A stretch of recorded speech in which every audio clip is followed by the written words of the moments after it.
Hi everybody, my name is Spirit Whiteshield. I am from the Standing Rock Reservation. My first question to you is, how many of you know someone, or even yourself, has struggled with substance abuse and alcohol? My second question is how many of you have witnessed or sought for help for treatment or counseling services and you were either denied or the cost of treatment was still too high due to insurance purposes? Today I'll be talking about addiction and in hopes of persuading you that addiction counseling and treatment should be at a low cost with or without health insurance. First and foremost, addiction is a disease, and it is proven in an article by Kathy Young Kowalski titled Addiction is a Disease.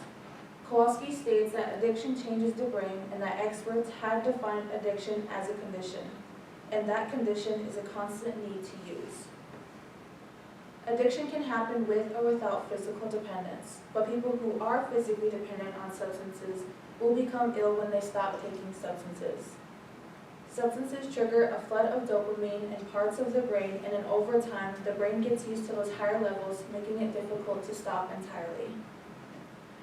Substances also changes parts of the brain that affect learning and paying attention.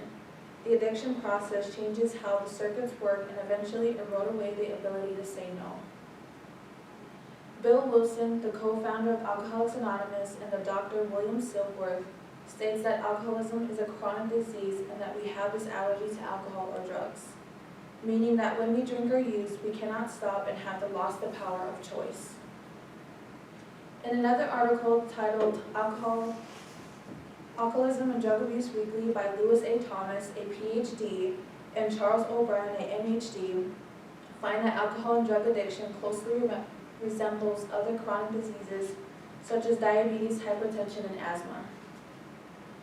In the article's conclusion that addiction is similar to other chronic diseases reinforces the view that drug dependence is a health problem, requiring prevention and treatment rather than primarily an indication or a law enforcement problem. Although it is doctors that make prescription drugs, and it is the doctors that call it a substance use disorder. Our second problem is the lack of providers that accept certain health insurances. The health insurance you have depends on what kind of care you'll get and also still having to pay out of pocket, such as Medicaid. Almost every treatment center, your Medicaid will be suspended and you will be provided with an alternative called a sub-voucher. A sub-voucher is a program that provides support specifically to individuals in need of substance use disorder treatment and recovery services. This service only provides room and board, UAs, group therapy, and etc. But that is only if you are eligible.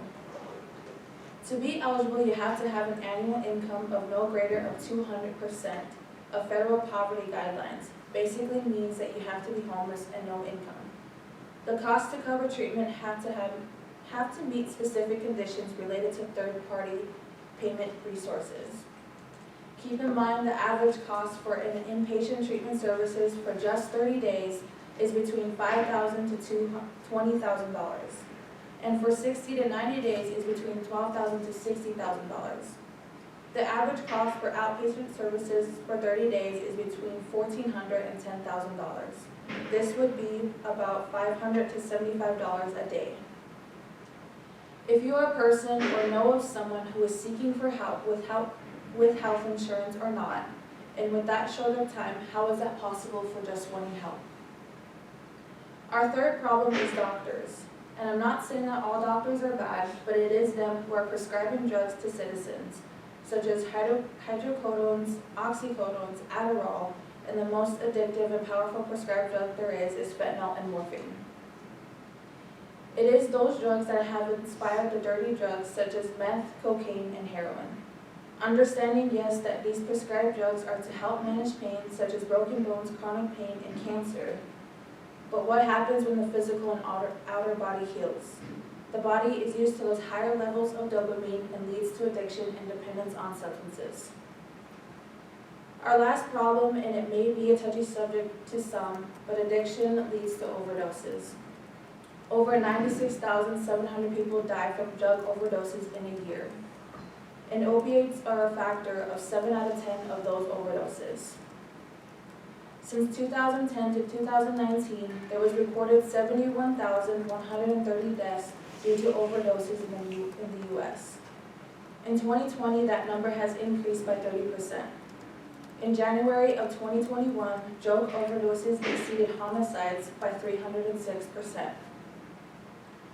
Opioid deaths are sitting at 70%, cocaine deaths are sitting at 22%, and even methadone sitting at 5%. Methadone is also a prescribed drug given by doctors. Methadone is a generic alternative to get off meth or heroin. The stats also say that young men and women who are American Indian or Alaska Native are most likely to die of an overdose. In North Dakota and in Indian country, since 2021 to 2023, there was 496 overdose deaths, which all were from fentanyl, opioids, amphetamines, and alcohol. The overdose death rate from 2019 to 2022 in North Dakota has increased by 75% in a 4-year time period. From that same time period, American Indians outnumbered whites by 9%. Sioux County was reported being the highest overdose death rate in North Dakota. Those stats come from the North Dakota Health Department. Due to the lack of support health insurance purposes, I'm sure those numbers wouldn't be so high. So what is our solution? I am an addiction studies major and I work at a treatment center, but I am also a recovering addict. I work as a resident specialist in peer support, so I am the front lines of seeing these problems and find that our only solution is to support addicts under any circumstance or get a low cost of health insurance to prevent overdoses and to provide more help. My vision is to become an LAC and continue to help anyone, especially in Indian country, and show people that recovery is possible and that there is hope. In conclusion, I truly believe that treatment and counseling services should be covered by health insurance or at a low cost, especially if someone is seeking for help, and the help should be more promoted rather than medications. I want to thank you all for your time and hope this opens your eyes to addiction and how health insurance works in the world.